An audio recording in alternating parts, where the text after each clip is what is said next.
സംസ്ഥാനത്തെ വൈദ്യുതി പ്രതിസന്ധിക്ക് പരിഹാരം കാണാൻ ശ്രമം തുടരുകയാണെന്നാണ് വൈദ്യുതി മന്ത്രി സണ്ണി ജോസഫ് പറഞ്ഞത്. മഴ ലഭ്യതയിലെ കുറവാണ് പ്രതിസന്ധിക്ക് കാരണം. മഴ പെയ്യാൻ പ്രാർത്ഥിക്കാമെന്നാണ് മന്ത്രി പറയുന്നത്. കർണാടക വൈദ്യുതി മന്ത്രിയുമായി ആവശ്യമായ ചർച്ചകൾ നടത്തിയിട്ടുണ്ട്. ലോകകപ്പ് ഫുട്ബോൾ ഫൈനലിന് വൈദ്യുതി മുടങ്ങില്ല എന്നും സണ്ണി ജോസഫ് പറഞ്ഞു. ഇന്ത്യ രാജ്യത്തും ലോകത്ത് തന്നെയുള്ളൊരു പ്രതിഭാസമാണ് ഈ മഴ കുറയുമ്പോൾ വരുന്ന രണ്ട് കാര്യം. ഒന്ന്, ജലലഭ്യത കുറയുന്നു. നമ്മളെ വൈദ്യുതി പദ്ധതി, ജലവൈദ്യുത പദ്ധതികളുടെ ജലശേഷി കുറയുന്നു. അപ്പോൾ നമുക്ക് ഉൽപ്പാദനം കുറയും.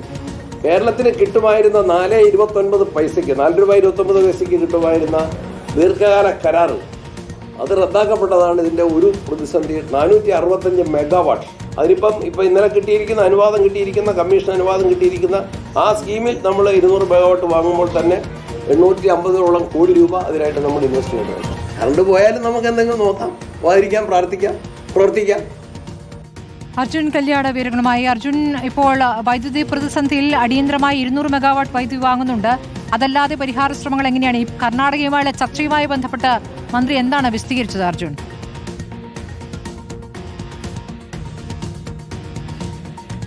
സ്മൃതി, കർണാടക വൈദ്യുതി മന്ത്രിയുമായി മന്ത്രി സംസാരിച്ചിരുന്നു. അവിടെ അധികമായി ഉൽപ്പാദിപ്പിക്കുന്ന വൈദ്യുതി ഉൾപ്പെടെ വാങ്ങുന്ന കാര്യത്തിൽ ഒരു ചർച്ചകൾ നടന്നുകൊണ്ടിരിക്കുകയാണ്. ഉദ്യോഗസ്ഥ തലത്തിൽ മാത്രമല്ല, മന്ത്രിമാർ തമ്മിലും ഇതുമായി ബന്ധപ്പെട്ടുകൊണ്ടുള്ള ചർച്ചകൾ നടന്നുകൊണ്ടിരിക്കുകയാണ്. സാധ്യമായിട്ടുള്ള എല്ലാ മാർഗങ്ങളും ഈ പ്രതിസന്ധി പരിഹരിക്കുന്നതിന് വേണ്ടി സ്വീകരിക്കും എന്നുള്ള കാര്യമാണ് ഇപ്പോൾ വൈദ്യുതി മന്ത്രി സണ്ണി ജോസഫ് വ്യക്തമാക്കുന്നത്. അദ്ദേഹം ചെറിയ ക്ലാസുകളിൽ പഠിച്ചിട്ടുള്ള ഒരു കവിതയുടെ ഭാഗം ഉൾപ്പെടെ ഉദ്ധരിച്ചുകൊണ്ടാണ് ഇന്ന് പത്രസമ്മേളനത്തിൽ അദ്ദേഹം സംസാരിച്ചത്. മഴക്കാർ വാനിലാടുമ്പോൾ മയിൽ ആടുന്നു കൗതുകാൽ എന്ന് അദ്ദേഹം പണ്ട് പഠിച്ച ചില പാട്ടിൻ്റെ വരികൾ, അത് ഇന്ന് മഴക്കാർ വാനിലുണ്ടാകുന്ന സമയത്ത് മയിലല്ല ആടുന്നത്, മന്ത്രിക്കാണ് അതൊരു ആട്ടമായി മാറുന്നത്, ആശ്വാസമായി മാറുന്നത് എന്നാണ് അദ്ദേഹം പറഞ്ഞത്. അതുകൊണ്ട് മഴ ഒരു വലിയ പ്രതിസന്ധിയായി തന്നെ ഇപ്പോഴും നിൽക്കുകയാണ്. ചൂട് കടുക്കുമ്പോൾ അതിൻ്റെ ഉപഭോഗം കൂടുന്നു, അതുപോലെ തന്നെ വൈദ്യുതി ഉൽപ്പാദിപ്പിക്കാനുള്ള ശേഷി കുറയ്ക്കുന്നു. അപ്പോൾ അത്തരം പ്രതിസന്ധികൾ പരിഹരിച്ചുകൊണ്ട് പരമാവധി മേഖലകൾ ഏതൊക്കെ തരത്തിലാണോ, അതിപ്പോൾ കർണാടകയിൽ നിന്നായിക്കോട്ടെ മറ്റ് സംസ്ഥാനങ്ങളിൽ നിന്നായിക്കോട്ടെ, ആ തരത്തിലെല്ലാം വൈദ്യുതി വാങ്ങുന്നതിന് വേണ്ടിയും അത്തരം ഇടപെടലുകൾ നടത്തുന്നതിന് വേണ്ടിയും ഒക്കെയുള്ള ഒരു തീരുമാനത്തിലേക്ക് തന്നെയാണ് ഇപ്പോൾ സംസ്ഥാന സർക്കാർ കടക്കുന്നതെന്നാണ് പറയുന്നത്. ഇതൊക്കെ പറയുമ്പോഴും 1600 മെഗാവാട്ട് വൈദ്യുതിയാണ് കേരളത്തിൽ ആകെ തന്നെ ഉൽപ്പാദിപ്പിക്കുന്നത്.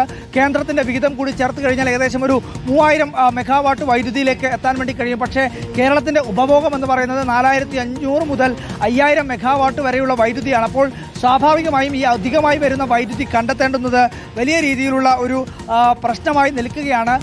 ദീർഘകാല കരാർ ഉൾപ്പെടെ റദ്ദാക്കിയതാണ് വലിയ രീതിയിൽ ഈ പ്രതിസന്ധി കടുപ്പിച്ചത് എന്നുള്ള കാര്യം കൂടി അദ്ദേഹം വ്യക്തമാക്കുന്നുണ്ട്. എന്തായാലും സാധ്യമായ എല്ലാ കാര്യങ്ങളും ചെയ്യുന്നു. പക്ഷേ അദ്ദേഹത്തിന്റെ ഇന്നത്തെ പ്രതികരണത്തിൽ ഏറ്റവും കൗതുകമായി തോന്നുന്നത് മഴ പെയ്യാൻ വേണ്ടി നമുക്ക് പ്രാർത്ഥിക്കാം, വൈദ്യുതി പോവാതിരിക്കാൻ പ്രാർത്ഥിക്കാം എന്നുള്ള കാര്യം അദ്ദേഹം പറയുകയാണ്. പ്രാർത്ഥനയ്ക്ക് ഉപരിയായി പ്രവർത്തിക്കാം എന്നുള്ള കാര്യം കൂടി അദ്ദേഹം സൂചിപ്പിക്കുന്നു. പക്ഷേ പ്രാർത്ഥന കൊണ്ട് മാത്രം ഫലം ഉണ്ടാവില്ല എന്നുള്ളതാണ് ഈ കഴിഞ്ഞ ദിവസങ്ങളിലുള്ള കാര്യങ്ങളെല്ലാം തന്നെ നമ്മോട് സൂചിപ്പിക്കുന്നത്. ശരി, അർജുൻ കല്യാടാണ് വിവരങ്ങൾ നൽകിയത്.